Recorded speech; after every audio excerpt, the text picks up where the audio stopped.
인사드리겠습니다. 안녕하십니까? 예, 김용백 인재입니다. 특성이 너무나 좋습니다. 예, 다음 주에는 수화 찬송이 준비되어 있답니다. 그 다음 주에는 성진부에서 한 달 동안 준비하고 있거든요.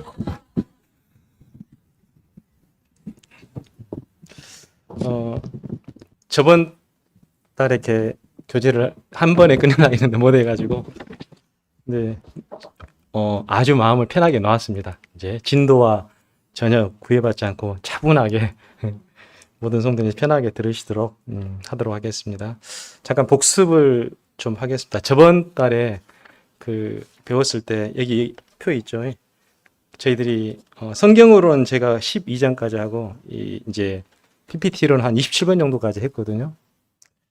그래서 그냥 기억을 편하게 하시면 되겠습니다.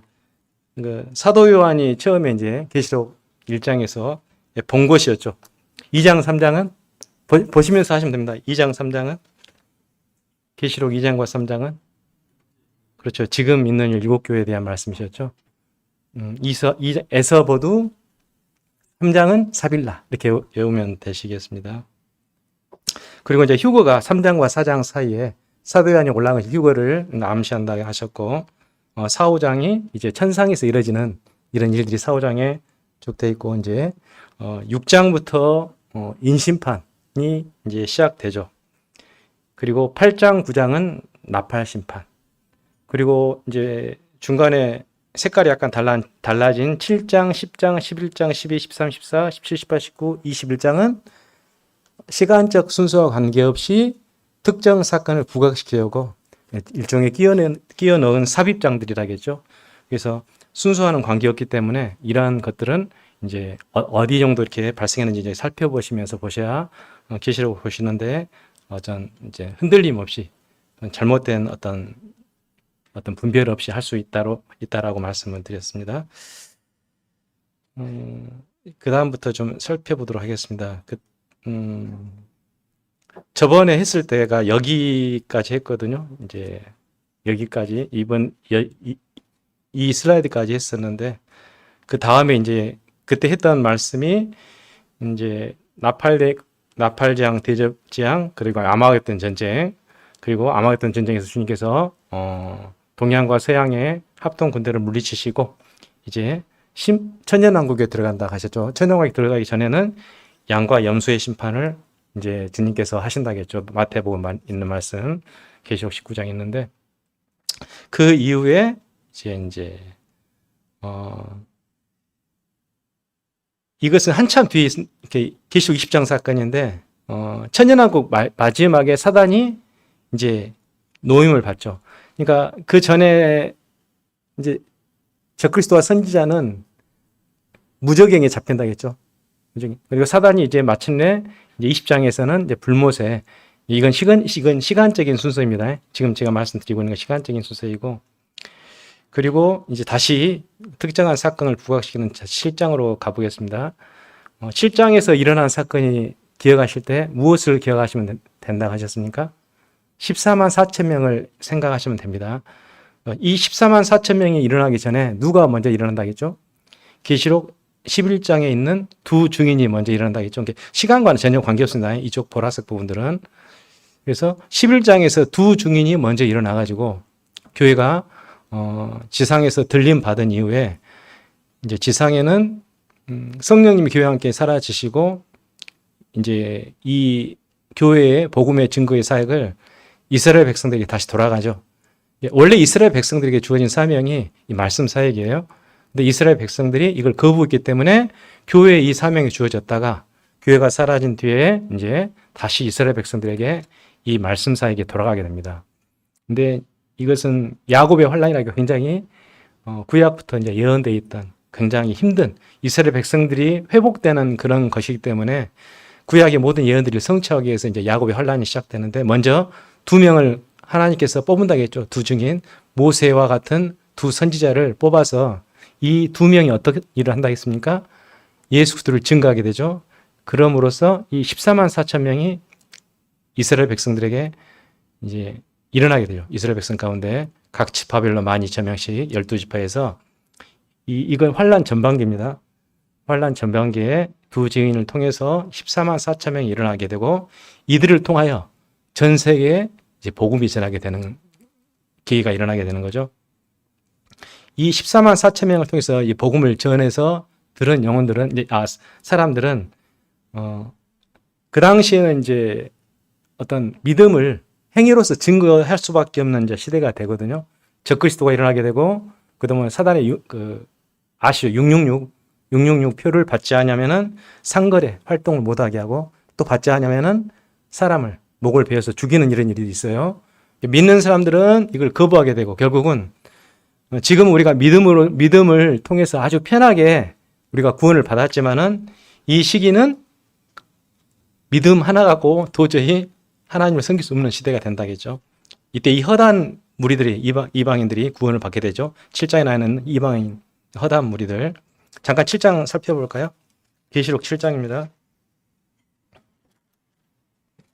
계시록 7장에 보시면 4절에는 14만 4천이 나오죠.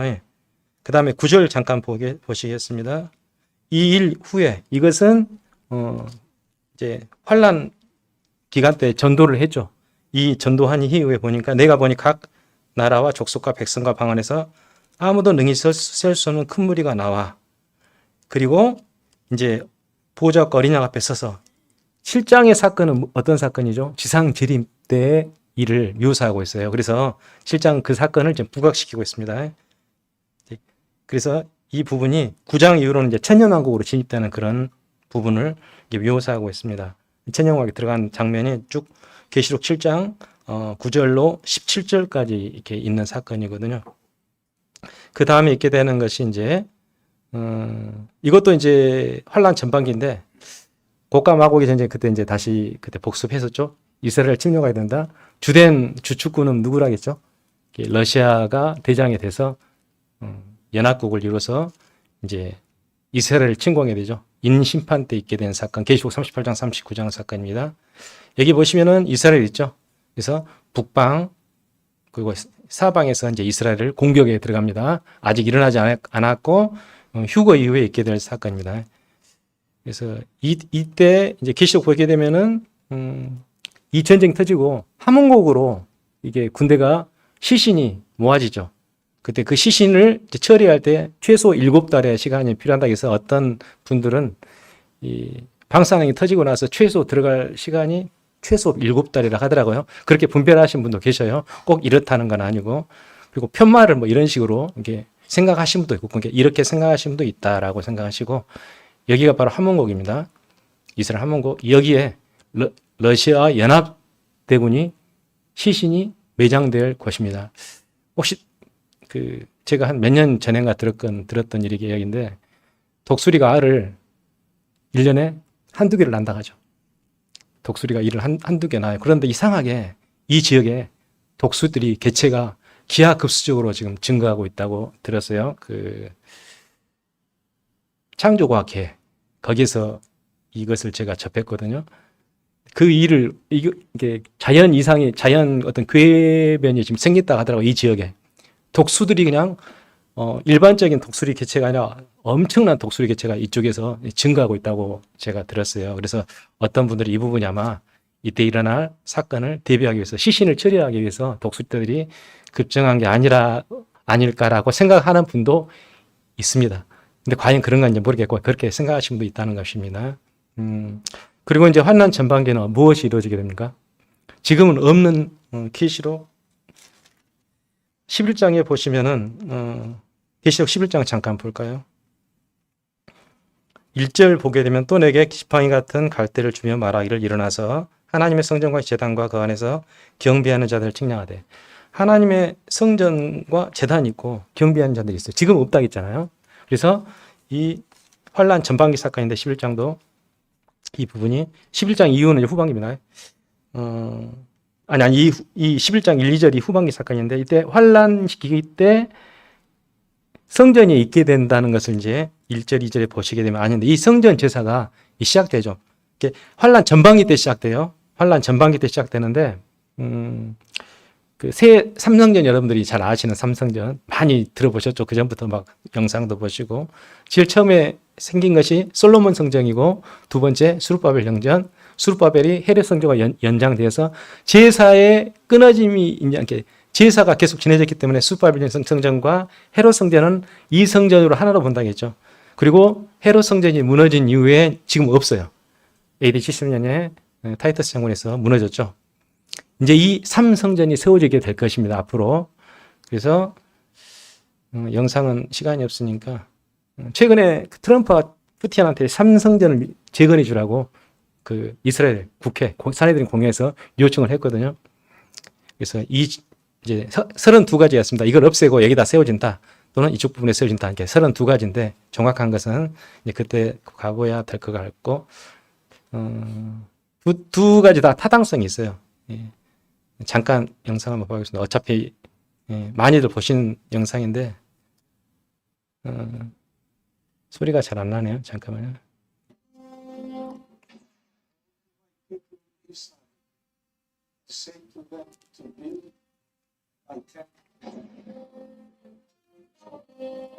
Oh, but all of these difficulties. Okay, but it's still possible. To build the temple ground is much easier than to establish the state of Israel.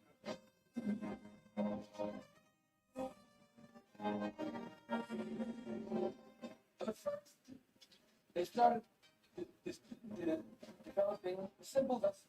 The vessel needed for the incense and the offering.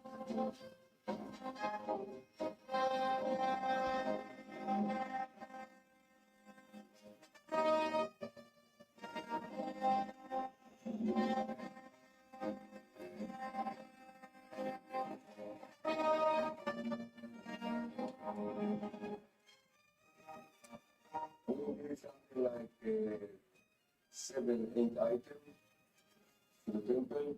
We have a list of 99 items to do.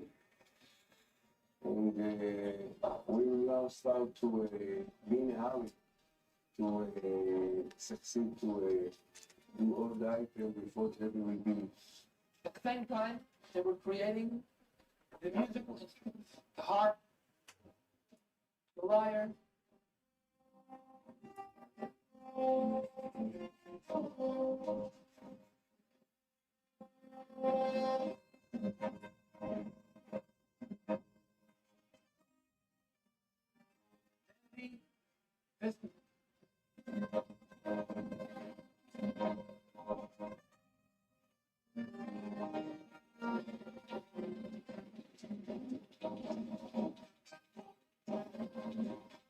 This menorah is a $3 million menorah.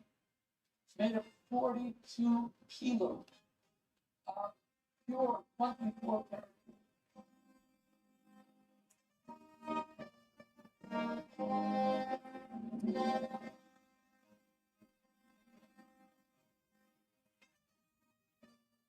Now, latest project is we have there's a team of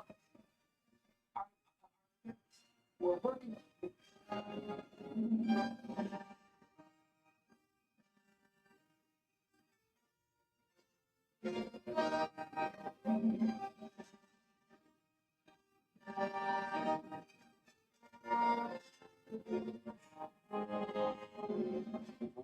We start now to feel like the sun is coming or the time of the temple is coming.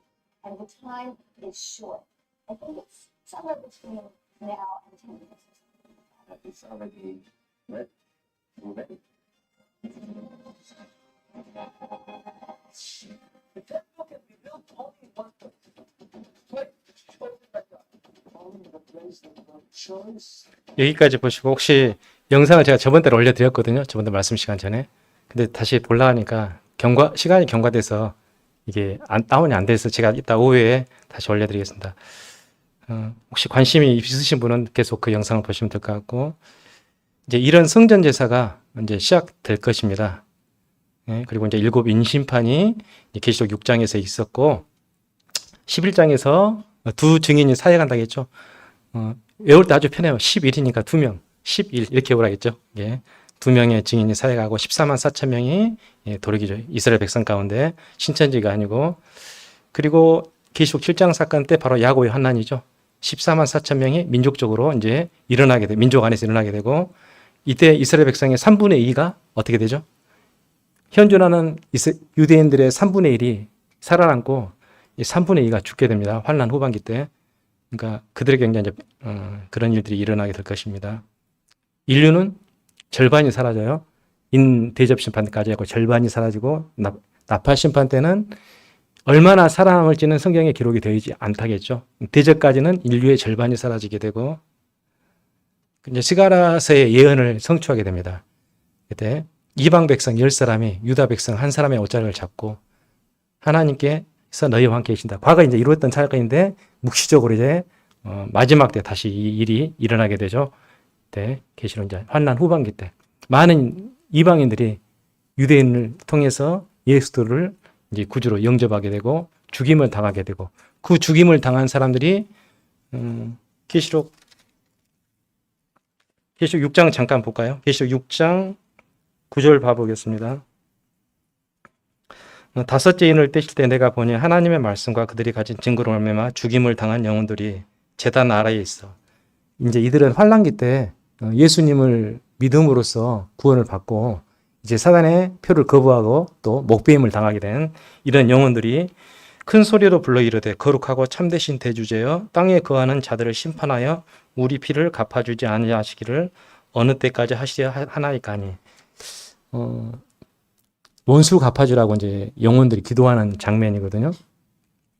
근데 우리가 이제 하나님, 우리 신약이잖아요. 신약에서는 어떻게 원수를 위해서 기도하는데, 그래서 이 부분은 굉장히 이제 구약, 신명기적 관점에서 기도입니다. 그래서 계시록 전체적으로 볼 때는 유대적인 어떤 시각이에요.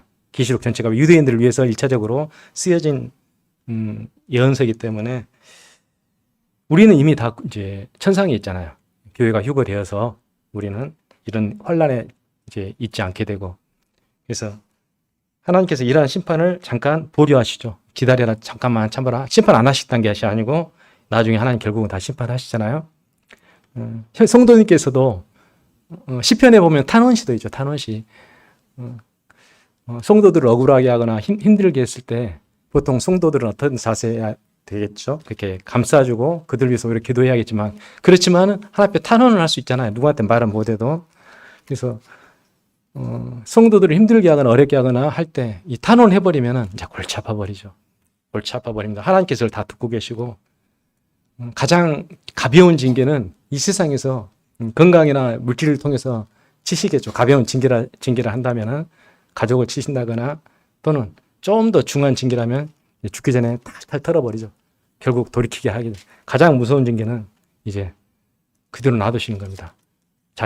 세상에서 누릴 거 다 누리고 그리고 결국은 그가 이제 저 나라 갔을 때 불가운데 교회 생활도 못하고 전혀 아무것도 없는 불가운데 구원을 받게 될 수밖에 없는 그래서 가장 두려운 거예요. 이게 불가운데 구원이 하나님께 불순종하고 하나님 말씀 안 듣고 성도들한테 어떤 걸 자꾸 청해도 듣지 않는데도 잘 나가요. 그러면은 그게 어떤 거라고 저는 개인적으로 분별한 겁니다. 꼭 그렇다는 것이 아니라 정말 무서운 징계구라고 이제 생각이 되어지거든요. 오히려 그런 분을 위해서 기도하고 궁휼한 마음을 가지고 기도를 해야 할 것이라고 생각이 되어집니다. 이제 스가랴에서 이런 이제 환난기 때 이런 일이 있게 됐고 계시록 7장 보면은 이제 이런 야곱의 환난에 여러 민족들이 여러 백성들 유대인에 통해서 이제 군을 받게 되거든요. 이때는 믿음을 어떻게 합니까? 사단한테 경배를 거부해야 되고 표를 거절하면 죽임을 당하게 되죠. 이러한 사건이 이제 일어나게 됩니다. 환란 후반기 때. 그리고 이제 힘센 천사가 10장에 나오거든요. 계시록 10장 잠깐 살펴보겠습니다. 10장도 시간적 순서와 관계없는 특정 사건의 부각입니다. 10장 보니까 힘센 천사가 나오죠. 두루마리를 이제 요한에게 먹으라 하고 요한이 먹고 먹인다는 것이 이제 말씀을 듣고 순종하고 전파한다는 그런 뜻입니다. 그래서 이것을 11자 많은 백성에게 예언하게 됩니다. 많은 사람들에게 이 계시록을 이제 지어가지고 이런 부분이 나오게 되고 그래서 이때 이제 14만 4천 명에서 많은들이 구원을 받게 되고 이제 유대인들이 근본적인 사명이라겠죠. 이 부분들이 이게 환란 전반기 때 이루어질 사건들입니다. 자, 환란 전환점 12장은 전에 성경을 읽으면서 저번 달에 교제했죠. 12장은 이스라엘의 과거 그리고 현재를 말하고 있다 했죠. 12장 같이 펴보십시오. 한번 계속 12장. 여자와 용이 있죠. 여자가 이스라엘입니다. 용은 사탄이고 2절에서 아이를 뵀습니다. 아이는 누구라고 했습니까? 이 아이. 예수 그리스도이십니다. 예수 그리스도께서 4절에 전에 설명했죠. 사단의 하늘에서 반역 사건이 일어나 있죠. 이사야 14장 12절 14절 사건이 4절입니다. 천사의 3분의 1이 하나님을 거역하게 되죠. 즉 천지창조 전에 일어났던 사건이 여기에 나와 있는 겁니다. 그리고 이제 여자가 아들을 낳았습니다. 5절 보면은 12장 5절 예수님께서 태어나시고 이분이 하늘로 올려왔죠. 이제 부활 승천 사건이고 그 다음에 6절 보게 되면 여자가 도망가죠. 이스라엘 도망가는 사건이 환란 후반기입니다. 환란 후반기 때 1260일 동안 환란 3년 반입니다. 적그리스도가 나와서 이제 이스라엘과 아랍의 평화 조약을 체결한다고 했죠. 그리고 성전을 허락해요. 성전을 짓게 하고 이스라엘 백성들이 하나님께 예배와 제사를 드리게 됩니다. 환란 전반기 때. 근데 이제 환란 후반기 때 적그리스도가 자기 정체를 이제 드러내죠. 자칭 하나님이다 이제 하고 자기를 숭배하니까 이스라엘 백성들이 그냥 바로 거부하고 죽이니까 이때 이스라엘 민족의 3분의 2가 죽게 됩니다. 이때 도망갑니다. 이스라엘 백성들이. 그리고 이제 그때 하늘에서 어떤 일이 있느냐? 이 하늘에서 전쟁이 일어난 것은 어느 시점인가는 정확히 모르겠어요. 당시 부각되어 있는 사건이기 때문에 하늘에서 미카엘이 공중의 권세 잡은 사단과 전쟁을 일으키죠. 그래서 공중에 있는 사단이 내어 쫓기죠. 그래서 계시록에서는 이걸 큰 화락이에요.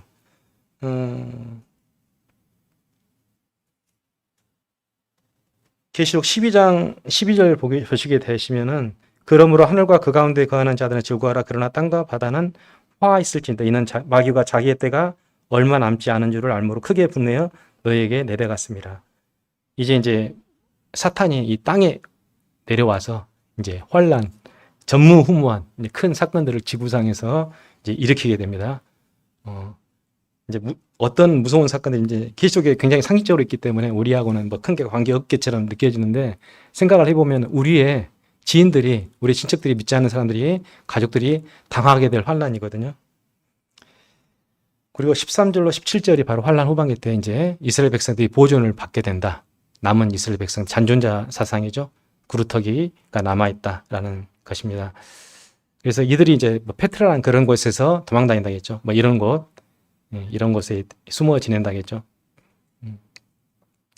그리고 이제 13장에 보면은 이제 바다에서 한 짐승이 나타나고 땅에서 또 올라오죠. 두 짐승이 나타납니다. 이 적그리스도와 이 거짓 선지자가 13장에서 나타납니다. 13장 1절 보면 내가 보니 바다에서 한 짐승이 나오는데 돼 있죠. 이렇게 13장에는 적그리스도와 거짓 선지자에 대해 표현하고 하나님께서 성부 성자 하나님을 이렇게 나타내셔서 사단이 똑같이 이렇게 흉내를 내거든요. 영혼 사단, 바다에서 나온 짐승 적그리스도, 땅에서 나온 짐승 거짓 선지자가 아니라 선지자인데 제가 오타입니다. 그래서 이렇게 하나님을 대적하는 이 사단이 하게 되는 일입니다. 그리고 이 거짓 선지자가 하는 일이 있죠. 짐승의 우상에 생기를 주고 짐승의 표를 받게 하는 것이 이 거짓 선지자가 하게 되는 일이거든요. 그래서 이걸 가지고 이제 매매를 못하게 없으면 누구나 다 표를 받게 하고, 그래서 이 계시록 13장에 있는 사건이 15절, 18절 이제 이런 일이 있게 되는데, 이게 그 두 가지 관점이 있거든요. 이 사단의 표, 666 표에 대해서 말하시는 분들이, 여기 보면 이제 헬라어 성경에 이렇게 666이 표시되어 있거든요. 근데 이것은 뭐냐면은 비스밀라라고 해가지고 이제 이슬람 있죠. 이슬람 그 유대 그 과격주의자들이 머리에나 띠에 막 쓰고 다니면서 외치잖아요. 이걸 쓰고 다니거든요. 그래서 혹시 이것이 여기 보면 이게 여기는 이제 옆으로 되어 있는데 세로로 되어 있잖아요. 크실론. 그래서 이것이 아닌가라고 혹여 말씀하시는 분은 계시거든요. 저는 이제 이것이 아니라고 생각하거든요. 근데 이렇게 주장하는 분들도 계신다는 겁니다. 이렇게 표를 과격주의자들이 이렇게 쓰고 다닙니다. 근데 이것은 저는 아닐 거라고 보는 이유가 이제 게마트리아 관점에서 보는 건데 그 문자의 숫자 값에 따라서 666에서 컴퓨터와 관련돼서 그 666이 숫자가 나오거든요. 이제 계산을 해보면 666이 나오는데 그래서 잠깐 이것도 전에 제가 소개했던 영상이다 잠깐 봐보셨습니다. 임플란트 참 생소한 말이죠. 말 그대로 인체의 각종 기기와 연결되는 칩을 심는다는 뜻입니다. 가상현실 체험 안경 등 기기를 몸에 차고 기술을 사용하는 단계를 넘어서서 이젠 인체에 직접 칩을 넣어서 기술을 활용한다는 건데요. 스타트업을 육성하는 스웨덴의 한 회사. 손에 스마트폰을 대자 명암이 나타납니다. Isn't it disturbing? No, disturbing. 이 회사는 4년 전 손 안에 심는 칩 임플란트를 도입했습니다. 10mm 안팎의 유리 재질로 된 마이크로칩. 비용은 130유로. 시술은 대개 피어싱 가게에서 이루어집니다. It was really quick and really painless. The first thing I'm gonna do is I'm gonna load my train tickets in my hand. 지금까지 칩 임플란트 시술을 받은 사람은 전 세계적으로 10,000명 정도입니다. 그중 절반가량인 5,000명이 이곳 스웨덴에 집중돼 있는데요. 미국의 한 기업이 직원들 몸속에 쌀 한 톨가량 크기의 마이크로칩을 이식했습니다. 회사 출입할 때나 간단한 결제할 때 불필요한 과정이 없어진다는 건데 반응은 크게 엇갈립니다. 뉴 트레디시 특파입니다. 미국의 한 IT 기업, 영화에서는 나올 법한 장면이 실제 일어나고 있습니다. 이름하여 칩파티. 주사기를 이용해 직원 85명 가운데 원하는 41명에게 엄지와 검지 사이 쌀한톨 크기의 칩을 이식합니다. 우선 주파수 인식 기술을 이용한 칩을 통해 건물 출입을 눌러 컴퓨터 로그인, 간단한 결제까지도 손만 한번 들면 해결됩니다. Imagine being able to travel without a passport or worry about losing it. Just hold your hand up and all the documentation. 이 배제할 수는 없습니다. 생체 이식 칩이 보안이나 의료, 결제 등 수많은 분야로 발전할 가능성이 높고 부작용을 최소화할 수 있는 제도적 장치에 대한 논의가 시급해 보입니다. 이 칩이 과거에 혹시 생각나신가요? 우리 그 김영삼 정권 때 우리나라에서 추진을 하려고 했던 그 전자 신분증제도 혹시 기억나신가요? 근데 이제 그 당시 기독교교의 강력한 반발로 이게 무산됐었거든요. 혹시 기억나시는 성도님 계실까요? 김영삼 정권 때 우리나라의 전자 신분증 제도를 도입하려고 했어요. 모든 것을 그 전자 신분 하나로 해가지고 근데 지금 이제 기술이 어디까지 GPS 사실 우리 자동차의 위치 추적 다 하잖아요. 근데 이제 이 생체 칩에 이 GPS 기능까지 넣어지고 크기는 더 작아졌어요. 그래서 그 칩을 받게 되면은 그 이제 GPS하고 GIS가 GPS는 글로벌 포지셔닝 시스템하고 정지 궤도에서 지구에 6개의 궤도가 있어요. 그리고 한 궤도에 움직이지 않고 계속 지구를 항상 똑같이 따라다니는 4개의 인공위성이 있어요. 한 궤도에 4개, 그러니까 6, 4, 24에서 24개의 인공위성이 지구 전체를 촘촘히 위치를 추적하고 있어요. 어떤 사람의 GPS 수신 칩을 위치를 추적하고 이 전체에 대한 통제 기능은 미 국방성이 있거든요. 근데 전 세계적으로 지금 허용했잖아요. 이것을 유럽의 브뤼셀에 있는 그 대형 컴퓨터 이름이 더 비스트거든요. 초대형 모든 인류의 데이터를 몇 배 이상을 저장할 수 있다고 하잖아요. 그리고 GIS, 우리나라도 지금 GIS가 구축이 잘 되어 있어요. NGIS, Geographic Information System이라는 뜻인데, 지리정보 시스템이라는 뜻입니다. 지리를 모두 수치화시켜가지고, 그래서 GPS와 GIS가 합쳐지면은 이것이 어디서, X좌표, Y좌표, 그 다음에 H, 높이, 그리고 T, 타임 때 어디에 누가 있었다는 것이 다 이게 이제 드러나게 돼요. 자, 예를 들어서, 어디서 살인사건이 일어났어요. 그러면은 그것만 딱딱 추적하면은 그 당시 누가 현장에 있었다. 용의자는 누구다. 이게 바로바로 이제 나오게 되는 거예요. 그리고 현금도 이제 없어져도 그런 일이 없죠. 현실을 분실할 이유도 없고 모든 게 칩 하나로 해결되는 그런 세상. 그런 모든 인류의 데이터를 지금 유럽의 데이터의 센터에서 다 이제 통제할 수 있도록 준비가 되어진다고 제가 이제 그 미디어를 통해서 들었었거든요. 이제 이러한 일들이 지금 이 칩이 666이라고 하는 게 아닙니다. 앞으로 이 666이 어떻게 발전될지 몰라요. 그래서 과거에는 바코드가 있잖아요. 그 다음에는 좀 큰 칩이었고 지금은 좁쌀만 하고 앞으로는 뭐 GPS 기능이 또 추가될 것이다. 뭐 어떻게 발전될지 몰라요. 최종적인 어떤 형태는 아마 계속 더 기술이 발전돼서 이렇게 나타나지 않을까. 그런데 사단은 이 기술의 종착지를 이제 사용하게 될 것입니다. 그래서 이 표를 받지 않은 사람은 죽이게 되는 세상에 오게 될 거라고 계시록에 예언이 되어 있습니다. 그리고 아까 이제 후 3년 반 때 이제 사단이 쫓겨난다겠죠. 환난 후반기 때 14장에 그 7장에 14만 4천하고 14장에 14만 4천 나오는데 숫자가 하나도 변동이 없어요. 14만 4천 명에 의해서 전도를 받는 영혼들이 죽임은 당하게 되는데 이 14만 4천 명은 똑같이 7장에도 14만 4천 명, 14장 잠깐 봐볼까요?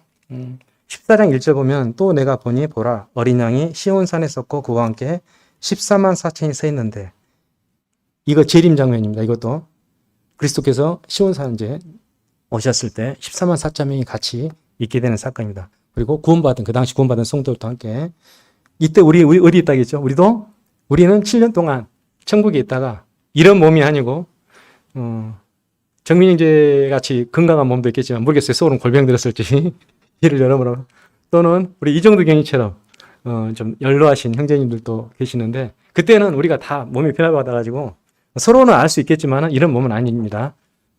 주님 부활하셨을 때 시간과 공간을 초월하셨잖아요.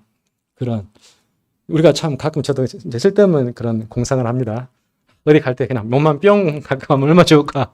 이제 아마 그런 그러니까 지금은 이해는 안 되지만은 좀 약간 그렇지만은 또 미각을 느낄 수 있는 먹기도 하셨잖아요. 먹고 생명수 실과를 먹잖아요. 천국에 가가지고 그런 미각은 유지하고 그렇지만 단점 없는 그런 신령한 입장. 우리 아프신 분들은 소망하십시오. 주님 오실 날을 이렇게 또는 이렇게 그런 날들이 이제 오게 됩니다. 그리고 환란 후반기 때 9장에 전에 잠깐 언급했었죠. 9장 2억의 동양의 군대가 전에 중국이라고 분별되는데 혹시라도 아닐 수도 있기 때문에 개인적으로 분별한다는 뜻입니다. 그러나 현재 이루어지는 여러 어떤 세계적인 정세를 볼 때 중국일 것이라는 어떤 강한 추측이 들어요. 중국이 지금 하는 일을 보면은 이스라엘 쪽 그 실크로드 통해서 그 길을 만들고 있잖아요. 중국에서 전 세계적으로 그 해양 통로, 육상 통로 해가지고 전 세계적으로 그 중국이 자본을 투자해가지고 막 그 짓게 하잖아요. 길을 만들고 있습니다 지금. 네. 그리고 이제 이런 길들을 통해서 아마겟돈 전쟁이 16장에 나오는데 동서방 전쟁이 이제 터지게 된다겠죠. 이때 그때 주님께서 아마겟돈 전쟁 터치고 그 사건이 19장에 있는데 14장에도 살짝 언급돼 있다겠죠. 그래서 시간의 순서와는 관계없다겠습니다. 그 사건을 또 한 번 부각시키는 거예요. 자, 그리고 이제 짐승을 탄 음녀의 죽음이 17장에 나와 있습니다. 이것도 이제 강조점인데 짐승을 탄 음녀는 혹시 누구라고 분별이 되십니까? 많이들 하셨는데 짐승을 탄 음녀 17장에서 짐승을 탄 음녀 이런 이제 그림들이 인터넷상에 있어서 제가 가져와 봤습니다. 이제 이게 유럽 의회 기념우표예요. 짐승을 탄 음녀예요. 계시록 말씀이 그대로 우표에 되어 있습니다.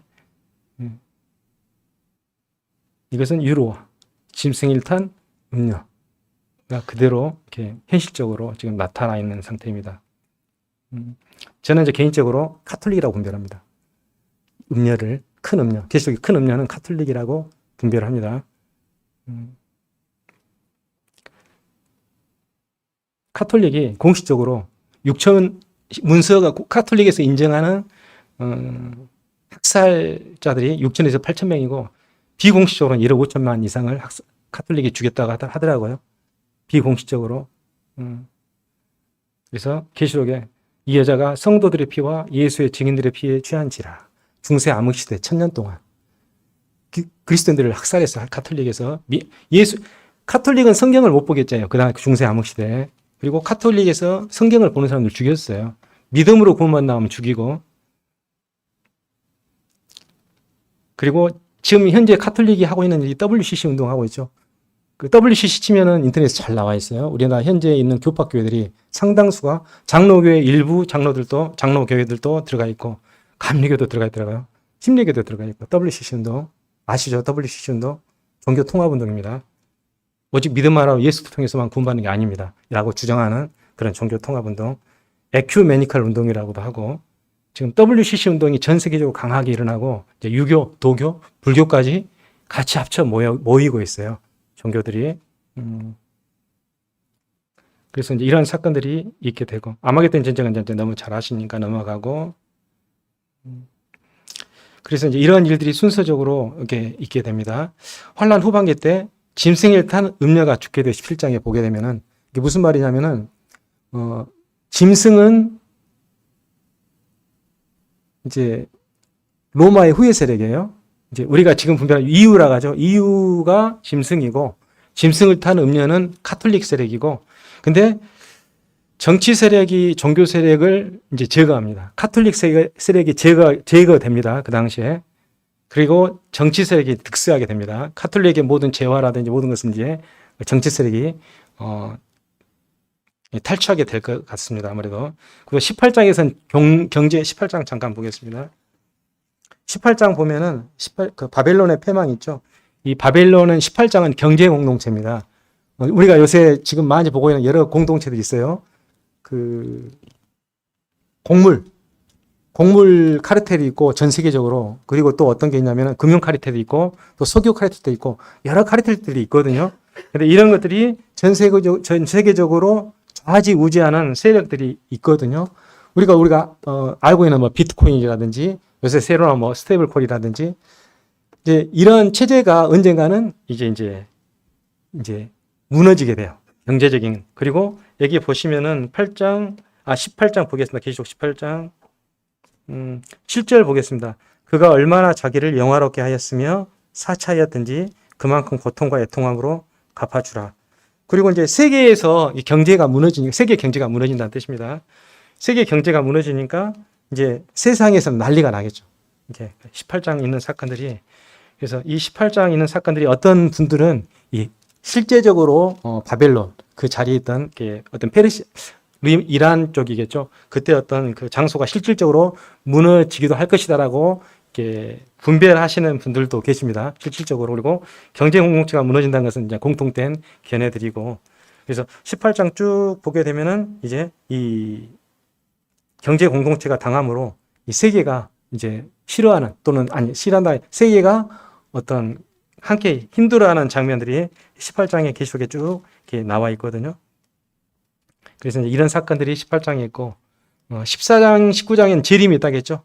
한번 이 부분은 순서와 관계없이 보라색으로 된 것은 순서와 관계없이 강조된 부분입니다. 이제 19장 봐보겠습니다. 계시록 19장 11절 보니 19장 11절 또 내가 하늘이 열린 것을 보니 보라 백마와 그것을 탄 자가 있으니 그 이름은 충신과 진실이라 그가 공의로 심판하며 싸우더라 하고 쭉 주님의 재림하시는 장면이 나와요. 그리고 14절 보면 하늘에 있는 군대들이 있거든요. 이 하늘에 있는 군대들은 교회입니다. 우리가 함께 나오는 겁니다. 이제 그분이 예수님께서 이때 20절 보게 되면 짐승이 잡히고 거짓 선지자도 함께 잡혔으니 이들이 산채로 유황불 붙는 못에 던져지고 그래서 짐승과 거짓 선지자는 유황불 붙는 못에 던져지고 사탄은 잡혀가지고 20장에서 잡혀가지고 무저갱에 결박이 되어지거든요. 무저갱이라는 단어를 생각할 때 없을 무자에다가 끝자자 바닥저 그리고 갱 어떤 동굴 같은 걸 갱이라 하잖아. 구멍 혈자 갱. 무저갱이 사단이 왜 사단이 됐습니까? 교만해가지고 사단이 됐잖아요. 근데 무저갱은 끝이 없이 내려가는 장소거든요. 굳이 무저갱이를 단어를 썼던 이유가 뭘까? 좀 생각을 해봤거든요. 근데 혹시 그 성도님들 혹시 어렸을 때 꿈꾸다가 성장통이라 가지고 떨어지는 꿈 꿔봤죠? 계속 떨어지죠. 혹시 안 꿈꿔보신 분 계시죠? 예. 사단이 잠깐 떨어지는 그런 꿈이 아니라 이 1000년 동안 떨어지지 않을까. 혼자 생각입니다. 그런 생각도 해봤습니다. 이 무저갱이 어떤 고통도 되겠지만 이렇게 잠깐 그런 생각이 스쳐 지나가더라고요. 예, 어떤 건지는 이제 지옥 이렇게 불못은 아닙니다. 무저갱이 임시 잠깐 사단을 잡아놓는 것입니다. 이제 이런 일들이 있습니다. 20장에서 그리고 20장에 또한 백보자 심판이 있게 되죠. 백보자 심판은 다르다겠죠. 믿지 않았던 영혼들이 이제 주님 앞에 부활하고 죽은 자들이 부활하고 지옥에 가서 이제 있던 영혼들이 영원한 불못에 이제 그러니까 지금 죽으신 분들은 영혼이 들어가 있잖아요. 근데 영혼과 그 분해되었던 시신에 분해되었던 그런 원소 분자 그런 것이 다시 육체를 결합해 가지고 영혼과 육체가 다시 결합이 돼요. 그런 사건이 20장에 있거든요.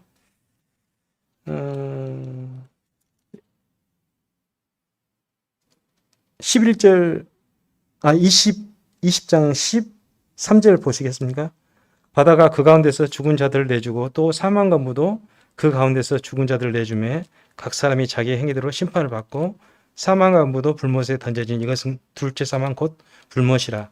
누구든지 생명책에 기록되지 못한 자는 불못에 던져지더라. 이 백보자 심판이 이때 있게 되는 겁니다. 지금은 영혼 상태로 지옥에 있는데 육체가 다시 부활돼서 이제 그 하나님 앞에 서게 되고 이제 믿지 않은 자들, 하나님 그리스도의 은혜를 거부했던 자들은 이제 자기 행위대로 심판을 받게 된 것이 백보자 심판 계시록 20장 사건입니다. 그리고 이제 21장 보게 되면 이제 새 예루살렘, 우리가 이제 고대하는 그 새 예루살렘입니다. 21장, 22장 새 예루살렘의 실질적인 성곽입니다. 뭐 이미지도 많이 돌아다녔는데 12,000 스타디온, 23,004km.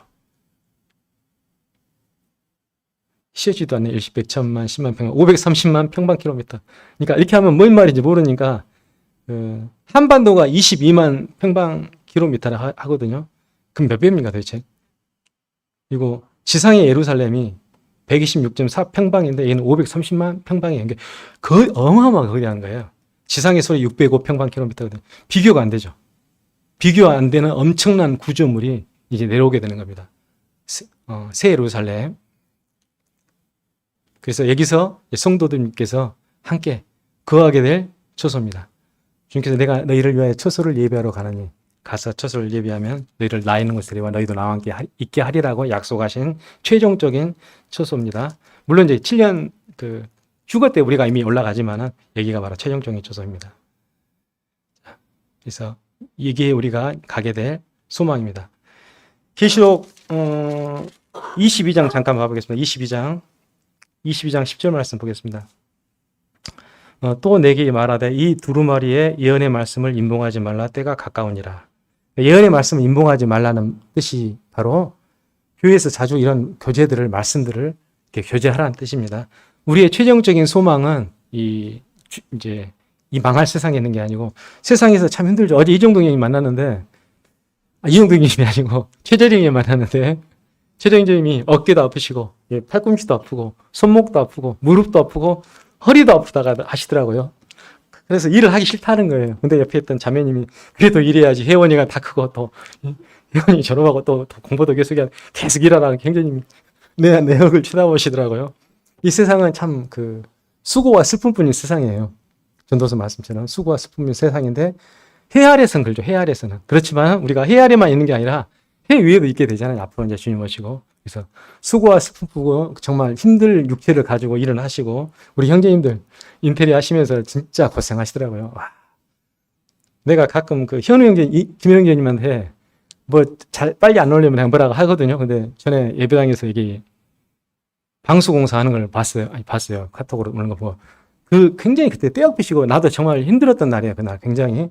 근데 거기서 정영수 자매님하고 우리 김현우 형제님하고 그 정민 형제님하고 떼역비에서 방수공사 하는 걸 보고 내가 현우 형제한테 그 뒤로는 절대 뭐라고 말 안 해요. 그걸 늦게 올리든 빨리 올리든 절대 뭐라고 말을 안 합니다. 그죠? 말 안 하죠 요새? 전혀 말 안 하죠. 고생하는 형제님, 아이고 얼마나 힘들까. 그렇지만 우리에게 천국의 소망이 있습니다. 이 고생하는 가운데 우리 양준경 형님 타일 내가 한번 1층 옛날에 할 때 이정도 형제님께서는 다른 일을 하시는데 장관스님 자꾸 나한테 타일을 옮기라게 해요. 그래서 타일이 무거워봤자 얼마나 왜냐면 내가 한 40kg씩 들고 다니니까 타일이 20kg가 된다 하더라고요. 와, 이게 타일을 하는데 탈진될 뻔했어요. 타일 그날 움직이는데 몇 시간도 안 했는데 그래서 왜 장관스님 나한테 타일을 하나 있을까? 수고와 슬픔인 걸 정확히 만끽하라고 굉장히 고생하라고. 형제님들 진짜 고생하셔요. 어떤 일을 하시는 거 보면은 잠깐 와서 일하는 것도 힘든데 그래서 다들 수고와 고생, 나만 고생한 게 아니라 다 동일한 고난이고 자매님들도 고생이 없을까요? 자매님들의 고생이 있겠죠. 스트레스. 우리 자매도 마찬가지고 고생하시며 살아요. 우리 하영 자매도 스트레스 많이 받고 살 겁니다. 말은 안 해도 우리 방예지 자매님 저 밝은 얼굴이지만은 얼마나 스트레스를 받고 사실까. 세상의 수고와 슬픔이지만은 오실 주님께서 이제 장차 우리와 함께 하신다는 그 기쁨과 그 소망을 삼고, 물론 우리 이게 캐시옥 지을 당시가 2000년 전인데 곧 오신다는데 지금까지 안 오시는데. 네. 그렇지만은 이제 세상 흘러가는 추세는 지금 오실 시간이 되신 건 같아요. 근데 자꾸 연기되는 것은 한 명이라도 우리 가족, 우리 친지, 우리 지인들 구원받으라고 하나님께서 이제 긍휼과 자비를 베푸시는 것 같거든요. 그런 시간을 잘 활용하셔야 할 것 같습니다. 이렇게 우리 성도님께서 기도 드리시고 마치겠습니다.